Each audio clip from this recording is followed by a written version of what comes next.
Hello everyone, Bart here from aquariumgenius.com, and it has been quite a while since I recorded a YouTube video. So in today's video I'm going to get back into it slowly and steadily. This is my aquarium right now. It is in a desperate need of a cleaning session. Now there's no fish in there currently, just a lot of plants and some snails, but also sadly a whole bunch of algae. It doesn't really stress me out anymore. It's just part of keeping an aquarium healthy. But today I'll attack the glass, scrape the glass, get in there with an old toothbrush to remove all the green hair algae that's in there.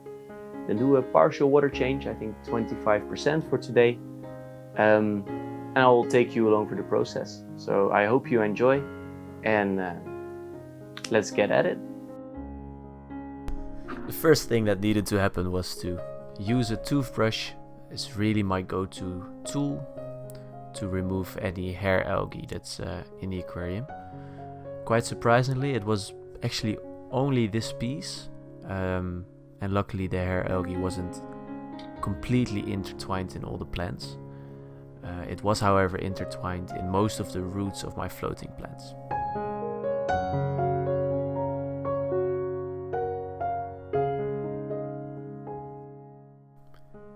The next step was to use filter wool or filter floss to try and remove as much of the algae stuck to the aquarium glass as possible.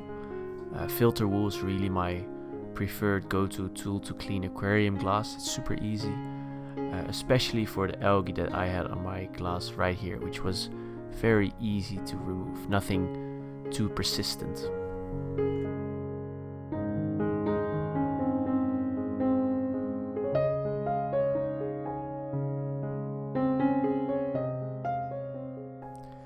And the final step before we go to the water changing is to use these aquascape pliers to replant as much of the hornwort, in this case,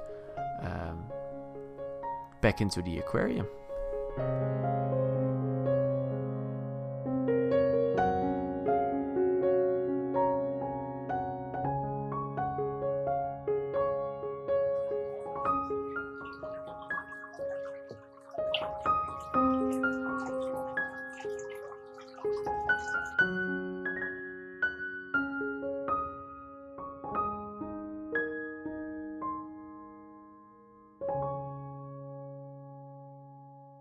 Alright, so there's that.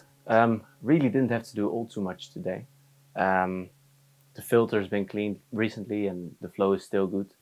And most aquarium plants didn't need trimming, like the ones at the far left and the ones at the far right. What I really like, this plant keeps growing out of the aquarium, which is one of the reasons I just leave it in. And then there's some duckweed that hasn't exploded magically, so I'm quite happy actually.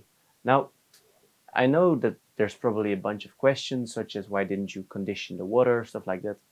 And interestingly enough, I never condition my aquarium water because it's depending on how much chlorine the municipality adds to your tap water. And I'm very lucky. My tap water is very good for aquarium fish. That it doesn't need to be conditioned with like chlorine extermination, which is nice. And then I just try to match the temperature of the tap water as much to my aquarium as possible. It just happens. And also there's no fish in here, so usually you match the temperature so your fish don't get shocks, and if there's no fish they can't get shocks. There's snails, but snails are much more resistant to sudden temperature changes. I really hope you enjoyed this video. There's not a lot of information going on. It's just me cleaning my aquarium. It needed to happen regardless. So I thought, why not for once record my my regular maintenance, and maybe you enjoy it. So thank you very much for watching. If you've got any questions, make sure to leave them in the description, in the comment section. You can't really control the description, can you? So I'm happy to answer them, and have an amazing day.